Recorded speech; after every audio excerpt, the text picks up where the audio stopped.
చాలి లేదా అధికారం డబ్బు అంగబలం ఉంది కదా అని చెప్పి మనం తప్పించుకోవడానికి గనక ప్రయత్నిస్తే గనక దేవుడి దగ్గర మనల్ని రక్షించేవాడు ఇంకెవడు ఉండడు. అల్లాహు అక్బర్.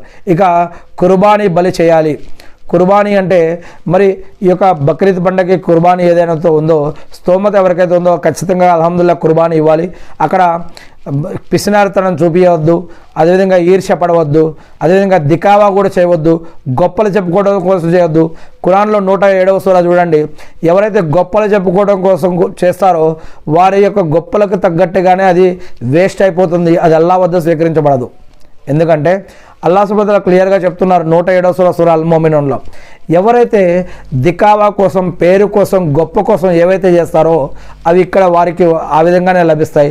వారికి పరలోకంలో దాని యొక్క ఎటువంటి స్తోమత వారికి ఎటువంటి సంబంధం లేదని.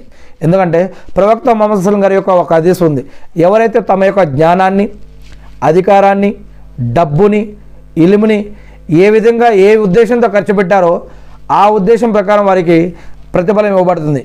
ఈ ప్రపంచంలో ఉన్నటువంటి భోగభాగ్యాలు అధికారము హక్కు పేరు ప్రఖ్యాతుల కోసం వారు ఖర్చు పెడితే కనుక వారికి ఈ ప్రపంచంలో ఇవ్వబడతాయి, కానీ పరలోకంలో వారికి ఎటువంటి స్థానం లేదు అని. కానీ అల్లాహ్ని మెప్పించడం కోసం అల్లాహ్ను రాజీ చేపేయడం కోసం ఎవరైనా కనుక ఇవి చేస్తే కనుక అప్పుడు వారికి ఇహలోకంలోనూ మరియు పరలోకంలో కూడా ఇవ్వబడతాయి. కానీ ఎవరైతే ఈ లోకంలో మాత్రమే వారు మరి నాకు ఇవన్నీ కూడా పేరు ప్రఖ్యాతులు డబ్బు అధికారము గొప్పలు కావాలి, బిరుదులు కావాలి, లేక డప్పు కొట్టుకోవాలనుకుంటే కనుక వారికి ఈ లోకంలోనే వారికి అవన్నీ లభిస్తాయి, పరలోకంలో ఏం సంబంధం ఉండదు అని చెప్పడం జరిగింది. అందుకే ఏదైనా మన యొక్క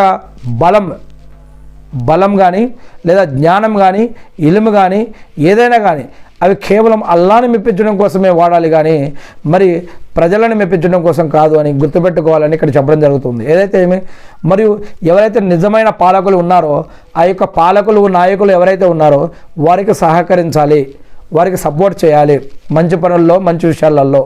మరియు పూర్వీకుల్లోని పుణ్యాత్ములను సలఫే సాలహీన్లను అనుసరించాలి అని కూడా చెప్పడం జరుగుతుంది. మరియు న్యాయంగా ధర్మంగా వ్యవహరించాలి. వారు ముస్లింలు కాకపోయినా సరే వారి పట్ల న్యాయంగా ఉండాలి, నిజాయితీగా ఉండాలి. సత్యం ఎటువైపు ఉంటే అటువైపే మనం మొగ్గు చూపాలి. మరి వారు ముస్లింలు కాకపోయినా మన ఇంటి వారు కాకపోయినా సరే మనం న్యాయం ఎటువైపు ఉంటే ఆ యొక్క న్యాయం వైపే నిలబడాలని చెప్పడం జరుగుతుంది. మరి మంచిని ఆదేశించాలి, చెడును నిర్మూలించాలి, మంచి పనుల్లో ఇతరులకు సహకరించాలి, సిగ్గు లజ్జలు కలిగి ఉండాలి.